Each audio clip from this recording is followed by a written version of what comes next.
কেমন আছেন ভাই বোন বন্ধুরা? আমি আপনাদের দোয়ার বরকতে আল্লাহর অশেষ মেহরবানিতে ইনশাআল্লাহ ভালো আছি। আমি আজকে আপনাদের সামনে যেই তদবিরটি দিয়ে দিলাম, আজকের তদবিরটি রুহানি কিতাবের একটি তদবির। স্পষ্টভাবে যতটুকু পেরেছি ঠিক ততটুকু স্পষ্ট করে আপনাদের সামনে দিয়েছি। আজকের এই তদবিরটি ভালোবাসা আর মহব্বতের। আপনি প্রেমিক প্রেমিকা হোক, স্বামী স্ত্রী হোক, যাহার জন্যই হোক আপনি প্রয়োগ করতে পারবেন।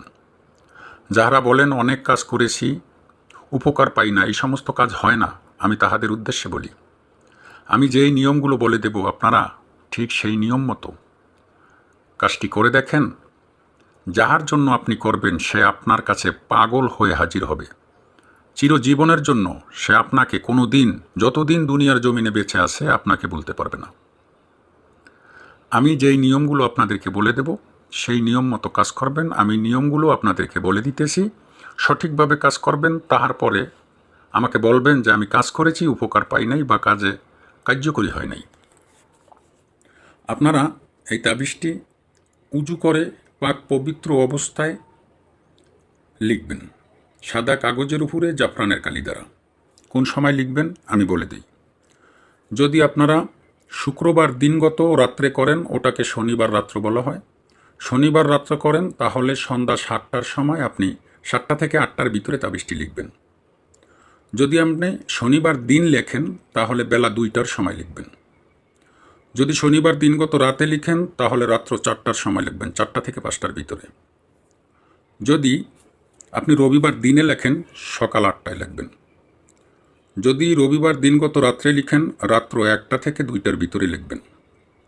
যদি আপনি সোমবার লিখেন তাহলে বেলা 3টার সময় লিখবেন, 3টা থেকে 4টার ভিতরে। যদি আপনি সোমবার দিনগত রাত্রে লিখেন তাহলে রাত্র 5টা থেকে 6টার ভিতরে। আর যদি আপনি মঙ্গলবার লিখেন তাহলে মঙ্গলবার সকাল 7টা থেকে 8টার ভিতরে লিখবেন। যদি মঙ্গলবার দিনগত রাত্রে লিখেন তাহলে রাত্র 2টা থেকে 3টার ভিতরে লিখবেন। যদি বুধবার দিনে লেখেন তাহলে বেলা 4টার সময় লিখবেন। যদি বুধবার দিনগত রাত্রে লিখেন তাহলে সন্ধ্যা 6টার সময়, 6টা থেকে 7টার সময় লিখবেন। যদি বৃহস্পতিবার দিনে লেখেন তাহলে বেলা 1টায় লিখবেন। বৃহস্পতিবার দিনগত রাত্রে লিখলে রাত্র 3টা থেকে 4টায় লিখবেন। এবং যদি আপনি শুক্রবার দিনে লেখেন তাহলে বেলা 5টার সময় লিখবেন। আমি সম্পূর্ণ ডিটেলস আপনাদেরকে বলে দিয়েছি। এই সময়গুলোর ভিতরে মহব্বতের তদবিরগুলো লিখবেন। অন্তত পক্ষে আমি যেই তদবিরটি দিয়েছি এই তদবিরটি আপনারা ওই সময় লিখবেন। লেখার পরে আপনারা কস্তুরী, বার্লি, লালচন্দন, কর্পূর এবং চিনি কয়লার আগুনে জ্বালিয়ে তাহার দোয়ার উপরে তাবিজটি কিছুক্ষণ ধরে রাখবেন। তাহার পরে তামার মাদুলিতে ভরে চুলার নিচে অথবা ইটের বাটার পাশে গরম যেখানে পায় সেখানে গেড়ে দিবেন। সে পাগল হয়ে যাবে আপনার জন্য। আমি বলে গেলাম আপনারা এই নিয়মে করে দেখেন, সে আপনার জন্য পাগল পারা হয়ে যাবে। তবে মাঝের করে অবশ্যই আল হুব্বুর পরে আপনি যাহার জন্য লিখবেন তাহার নাম আগে, তারপরে বিনতে লিখবেন, তাহার মায়ের নাম লিখবেন। আল হুব্বের পরে আপনার নিজের নাম লিখবেন, বিন লিখবেন, নিজের মায়ের নাম লিখবেন।